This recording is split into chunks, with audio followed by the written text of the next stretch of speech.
Doraemon Doraemon Doraemon Doraemon वो gadget मुझे दे दो डोरेमोन।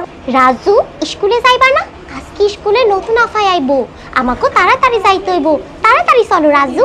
তারপরে রাজুর ভয়েস, মিনা তুমি ঠিক কইছো, আমাকে সবারই অনেক কাম করতে হয়, আমাকে দুইজনের কামে সমান সমান পরিশ্রম, তাই আমাকে সমান সমান খাওন খাওন লাগবো।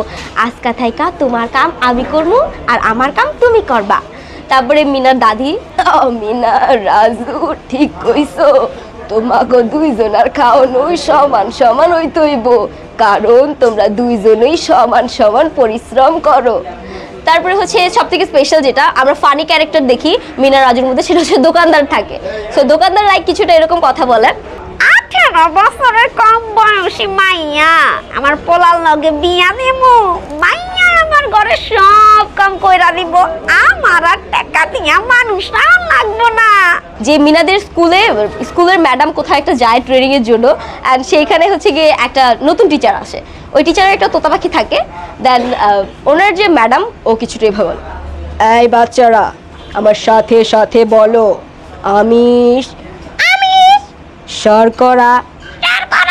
এই এই দুষ্টু দুষ্টু পাখি যাও এখান থেকে, একদম বিরক্ত করবে না। রীতা থাকে মিনার বোন, চাচাতো বোন। রীতা বলে, মিনা আমি অহন বিয়া করবার চাই না মিনা, আমি অহনো ক্লাস 10 পাস করবার চাই, তারপর বিয়া করবার চাই।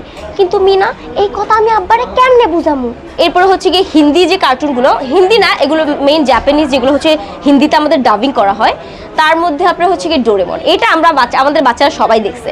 ডোরেমনের মধ্যে নবিতা লাইক কিছুটা এরকম বলে, डोरेमोन डोरेमोन डोरेमोन डोरेमोन वो गैजेट मुझे दे दो डोरेमोन, वरना जियान मुझे बहुत मारेगा और सीजू का मुझसे बहुत नाराज हो जाएगा डोरेमोन।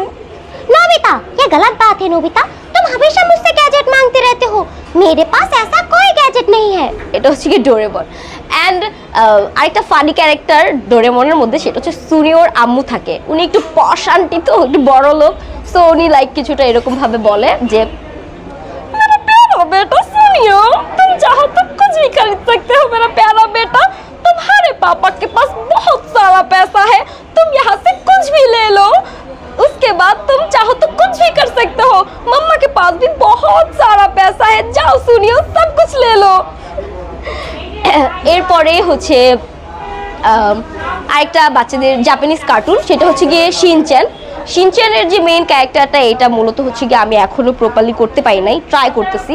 শিনচ্যানের আরও ক্যারেক্টার আছে কিছু মেইন, সেগুলো হচ্ছে কি ন্যানি, বোচ্যান অ্যান্ড মাসাও। এটা হচ্ছে শিনচ্যানের ফ্রেন্ড থাকে, সব পার্টের মধ্যে ওদের একটা অ্যাক্টিভিটিস থাকে।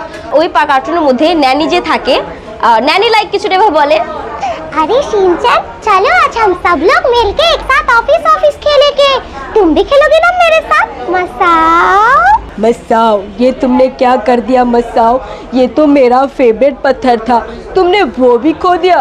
মাসাও কে বলে, अरे शिनचैन मेरा घर उस तरफ नहीं है शिनचैन, मेरा घर तो इस तरफ है, उसे समझाओ ना बोचैन। তারপরে পিকাচুর ক্যারেক্টার, पेगा पेगा पिका पिका पिकाचू पिकाचू पेगा।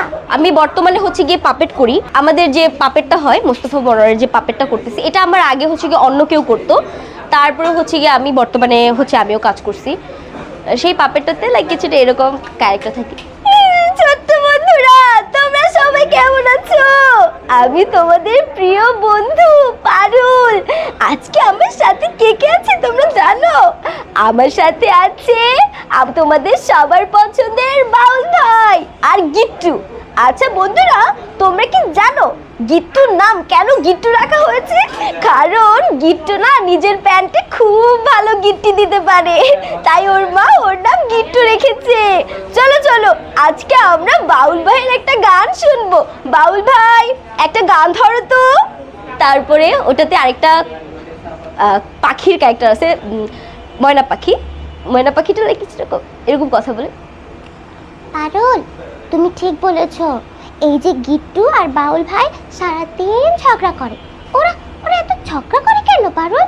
দেখো প্রকৃতি কত সুন্দর, প্রকৃতির মাঝে কি এই ঝগড়া ঝাঁটি এগুলো মানায়? বাবাকে মিমিক্রি করতাম ছোটবেলাতে খুব, বাবা যখন থাকতো তখন আমার বাবা খুব রুড দিত, খুব টাফ একটা পার্সন। তো বাবা যখন বাসায় থাকতো না তখন মাঝে মাঝে বাবাকে মিমিক্রি করতাম, বাবা কীভাবে কথা বলে, আমার দাদা কীভাবে কথা বলে, এগুলো মিমিক্রি করতাম। বাবা আমাকে ফোন দেয় যখন, হ্যাঁ বলো, হ্যাঁ খাইছি, না তোমরা ফোন দিবা কেন, বাপের খবর নেওয়া লাগে, তোমরা বড় হয়ে গেছো মাইয়া মানুষ, তোমরা তোমাকে ওটা বেশি ভালো বুঝো, বাপ মার খবর লয়ে তোমরা কি করবা। ঠিক আছে রাহি, তোমরা তো কল দিবা না, আমারই কল দেওয়া লাগবে, থাক বাদ দাও, তোমাদের বইলাও লাভ নাই। মানে আমার বাবা সবসময় রাফ অ্যান্ড টাফ ভাবে কথা বলে যখনই ফোন দিবে। এমনিতে ফ্রি যখন সামনাসামনি থাকে, দুষ্টুমি করি কোনো টপিক নিয়ে, তখন খুব মজা করে আমার সাথে, বিকজ অনেকটা লং টাইম পর বাবার সাথে সব কিছু নর্মাল এখন। তো সবাই অতটা আদর করে, বেশি আগের থেকে বেশি আদর করে বলবো। তো বাবার সাথে এখন সম্পর্কটা খুবই ভালো, মিষ্টি। আমি আগে আমি লুকায় লুকায় বাবাকে মিমিক্রি করতাম, বাট এখন আমি বাবাকে লুকায় লুকায় মিমিক্রি করি না, এখন আমি বাবার সামনেই বাবাকে মিমিক্রি করি। আমার ডাক নাম পটকা, মানে আমার ফ্যামিলি মেম্বাররা, আমার বড় বোন থেকে শুরু করে সবাই আমাকে নিকনেম দিয়ে রাখছে, সেটা হচ্ছে পটকা, কারণ আমি ছোটবেলা থেকে খুব দুষ্টু টাইপের ছিলাম, এই জন্য। ফ্রেন্ডরা সারাই বলে নর্মালি, ওরা তো বেবি বলে, বেবি বলে, অনেকে অনেক ধরনের কথা বলে, বেবি যা যেটা ভালো লাগে সেটা বলে ডাকে। আমি ছোটবেলা থেকে হচ্ছে একটু ন্যাকামি করে কথা বলতাম, তো ফ্যামিলি মেম্বারের সাথে কম্বিনেশনটা মোটামুটি ওই রকমই ছিল। তো সেই ক্ষেত্রে হচ্ছে আমি একটা সময় পরে বিভিন্ন কার্টুন দেখতে খুব পছন্দ করতাম। তাই যখন কার্টুনগুলো দেখতাম তখন আমার মনে একটা ডাউট আসে যে কার্টুনগুলো যে করতেছে, এই কার্টুনগুলো অ্যাকচুয়ালি কথা বলে কিভাবে, ওরা কি আসলে কথা বলতে পারে নাকি জাস্ট এমনি হয়। ওই ইন্টারেস্ট থেকে আমার হচ্ছে গিয়ে এটা নিয়ে সম্পর্কে জানা, অ্যান্ড আমি এটা নিয়ে অনেক ঘাটাঘাটি করি, ইউটিউব, ফেসবুক, বিভিন্ন সোশ্যাল মিডিয়াতে করতে করতে একটা সময় হচ্ছে গিয়ে আমি রিয়েলাইজ করি অ্যান্ড ট্রাই করি বিভিন্ন কার্টুন। অ্যান্ড সবার ফার্স্টে হচ্ছে আমি মিনা কার্টুন দিয়ে শুরু করছিলাম, মিনার ভয়েসটা দিয়ে। তারপরে হচ্ছে আস্তে আস্তে প্র্যাকটিস করতে করতে করতে করতে প্রায় 25 থেকে 26টার মতো কার্টুন ক্যারেক্টার হচ্ছে আমি আয়ত্ত করছি। তো আমি যখন ক্লাস 8-এ পড়ি তখন থেকে মেবি আমার মেইন কাজ করাটা শুরু, এটা নিয়ে বেশি আগ্রহ। তার আগে অতটা ইন্টারেস্ট ছিল না, পারতাম, জাস্ট অ্যাজ এ নর্মাল নিতাম, ওটাকে এতটা সিরিয়াসলি ভাবে নিতাম না। একটা জিনিস যখন আপনি দেখবেন বা করবেন, রেগুলার একটা জিনিস সম্পর্কে আপনি জানার ট্রাই করবেন, তখন হচ্ছে কি ওইটার প্রতি আপনি অ্যাডিক্টেড হয়ে যাবেন। সো আমার ক্ষেত্রেও সেমটাই হয়েছে, আমি হচ্ছে গিয়ে খুব বেশি কার্টুন দেখতাম, তো সো আমার ইন্টারেস্টটা তত বেশি ছিল কার্টুনের প্রতি। সো একটা সময় পরে যখন আমি রিসার্চ করা শুরু করি বিভিন্ন সোশ্যাল মিডিয়া প্ল্যাটফর্মে যে অ্যাকচুয়ালি কার্টুনগুলো যে বানায়, এগুলোর ভয়েসগুলো কীভাবে দেয়, কথাগুলো কীভাবে বলে, যখন আমি রিসার্চ করা শুরু করি তখন আমার মনে হচ্ছে না আমি তো মেবি পারবো। অ্যান্ড সবথেকে বড় কথা, একদিন জাস্ট কোইন্সিডেন্টলি কার্টুন হচ্ছিল মিনা কার্টুন টিভিতে। সো আমি পাশে বসেছিলাম, গ্লাসে মেবি পানি ঢালছিলাম, হুট করে কার্টুনটা বলে কথা বলে, তো ওইটার মতো করে আমি কথা বলে বসি। সো ওইটা শোনার পর আমার আশেপাশে আমার আম্মু দেন, আমার ফ্যামিলি মেম্বার, আমার ভাগ্নি, আমার বোন যারা ছিল, তারা দেখে বলতেছিল ওয়াও খালামুনি তোমার এটা তো সেম হয়েছে।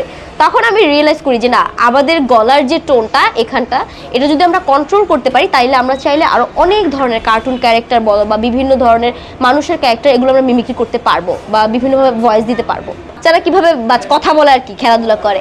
আম্মু তুমি আমাকে চকলেট কিনে দাও, যদি তুমি আমাকে চকলেট কিনে না দাও আমি তোমার সাথে রাগ করব, আমি কিন্তু পাপাকে কল করে বলবো তুমি আমাকে চকলেট কিনে দাওনি। ছোট বাচ্চারা এভাবে কথা বলে।